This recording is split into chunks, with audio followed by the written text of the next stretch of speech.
Bonjour à tous et bienvenue dans cette nouvelle vidéo, j'espère que vous allez bien et que vous êtes en forme. Comme vous l'avez vu au titre de cette vidéo, aujourd'hui on va voir ensemble quels sont les différents actifs que vous pouvez trader en fonction donc de votre session de trading et en fonction de votre style de trading. C'est une question qui m'a été beaucoup posée, donc j'espère de tout cœur que cette vidéo pourra vous aider. Je suis conscient que c'est un sujet qui peut être assez délicat, surtout quand on débute, donc n'hésitez pas bien sûr à prendre des notes. Ok, donc la première chose c'est donc de déterminer le style de trading que vous avez actuellement.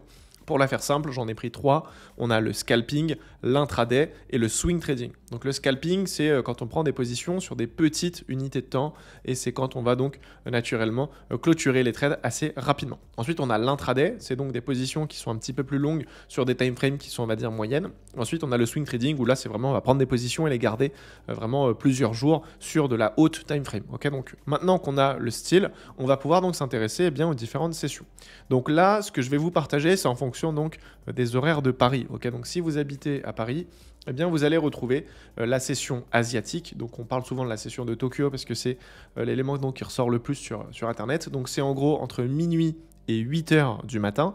Et donc, les actifs qu'on va privilégier ici, c'est surtout le JPY. Donc, on peut prendre par exemple l'USD JPY ou le GBP JPY. Ensuite, on a aussi le AUD et aussi donc le NZD. Et ensuite, on a bien sûr des indices, typiquement les indices asiatiques, okay, où on aura un peu plus de volatilité.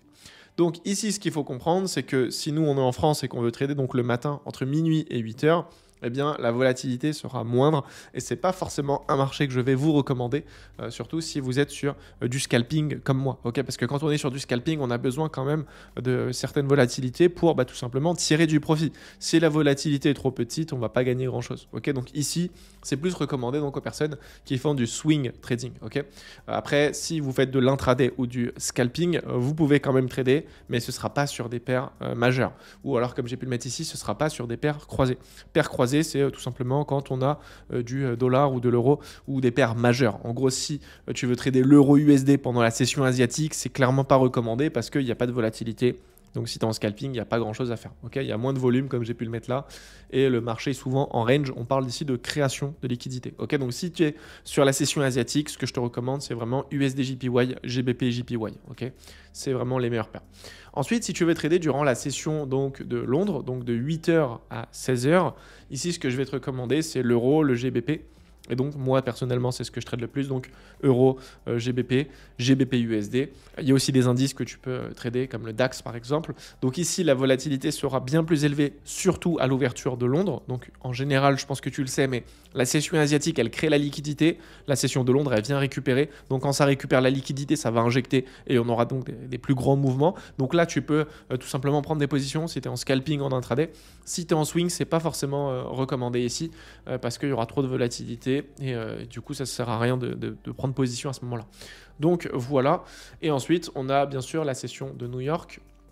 13h, 21h. Ici, on peut trader l'USD, le CAD, l'euro USD, le GBP USD. En réalité, pendant la session de New York, on peut quasiment tout trader parce qu'on a une très grosse volatilité, surtout pendant l'overlap. C'est ce que je vais vous montrer juste après. Donc là, tu peux être en intraday, en scalping, en swing.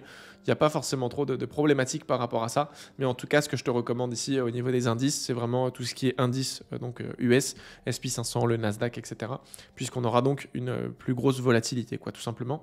Donc voilà. Et ensuite, on a donc la session donc on appelle l'overlap, c'est entre 13h et 16h, c'est quand la session de Londres est ouverte et la session de New York est également ouverte. Donc en fait, c'est quand on a deux sessions en même temps. Là, tu peux trader un peu tout, parce qu'il y a quand même pas mal de volatilité, mais je te préconise quand même l'euro USD, le GBP USD et du coup les indices européens, quoi, tout naturellement. Donc ici, on a une grosse volatilité. Donc pour tout ce qui est scalping, c'est vraiment un régal. Intraday aussi, il n'y a pas de souci. Le swing, un petit peu moins.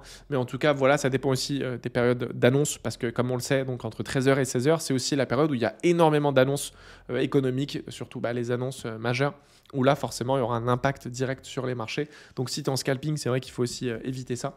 Mais en tout cas, voilà, en ce qui concerne la session donc, de l'overlap. Et ensuite, on a donc le after market. Donc, ça, c'est tout simplement de 21h à minuit, heure de Paris. On a très peu d'activité. Donc, moi, ce que je recommande ici, c'est vraiment donc, pour les personnes qui font du swing trading. C'est des gens qui n'ont pas forcément besoin de volatilité dans l'immédiat lorsqu'ils vont exécuter une position, puisqu'ils vont tenir le trade pendant un petit moment. Donc, ils peuvent tout simplement s'orienter sur, du coup, surtout le aftermarket. Ok, donc ça c'est cool si par exemple tu travailles toi pendant la journée et tu veux donc prendre des positions le soir. Donc si c'est le cas, moi ce que je te recommande c'est vraiment de partir sur du swing trading et de cette manière-là tu pourras, on va dire, t'amuser un petit peu plus facilement. Donc voilà, au niveau des spreads c'est un petit peu plus élevé, ça dépend après bien sûr de ton broker. Certains brokers vont abuser du spread quand il y a beaucoup de volatilité, d'autres c'est l'inverse, donc ça va dépendre un petit peu aussi de tout ça. Mais en tout cas c'est très important de comprendre un petit peu les différentes sessions et surtout les actifs à privilégier. C'est selon moi vraiment le nerf de la guerre. Ok, donc je vous ai mis aussi quelques notes en dessous. Swing trader, donc peu importe la session, il va se baser surtout sur les niveaux clés en daily en 4 heures, mais les meilleures entrées techniques sont souvent lors des overlaps. Ok, donc Londres et New York, parce que forcément c'est là où en fait il y a des annonces économiques et c'est souvent les annonces économiques qui vont te donner en fait tout simplement les mouvements de la journée, quoi, clairement. Si tu es dans du scalping, le mieux à faire, c'est les ouvertures de session. Ça peut être l'ouverture de Londres, l'ouverture de New York. Donc voilà, et après, intraday, donc idéal pendant Londres et New York. Éviter de trader entre 16h et 18h, souvent en creux, après les annonces économiques, quoi. Donc voilà, surtout qu'au niveau des spreads, ça a tendance à vraiment gonfler pendant les annonces éco. Donc voilà, c'est selon moi quelque chose à éviter. En tout cas, j'ai vraiment essayé de faire en sorte de simplifier au maximum pour que ce soit, on va dire, compréhensible par tous. Si vous voulez peut-être une vidéo plus technique sur le même sujet, n'hésitez pas vraiment à m'en faire part dans l'espace commentaire et comme ça je pourrais vraiment peut-être prendre le temps de faire une vidéo beaucoup plus longue où je vous expliquerai clairement les paires, pourquoi on va prendre celle-ci sur telle session et comme ça ce sera peut-être encore plus complet entre guillemets de votre côté. Mais en tout cas si vous respectez bien le tableau que je vous ai donné, n'hésitez peut-être pas d'ailleurs à faire une capture d'écran, ça pourra grandement vous aider lors de vos prises de décision. Ok, donc voilà, si certains veulent être peut-être accompagnés sur les marchés financiers, n'hésitez pas directement à cliquer sur le premier lien en bas de cette vidéo, comme ça vous pouvez réserver un appel avec moi ou un membre de mon équipe et comme ça on pourra discuter, essayer de comprendre un petit peu vos objectifs et tout simplement savoir si on peut vous aider sur les marchés, quoi, tout simplement.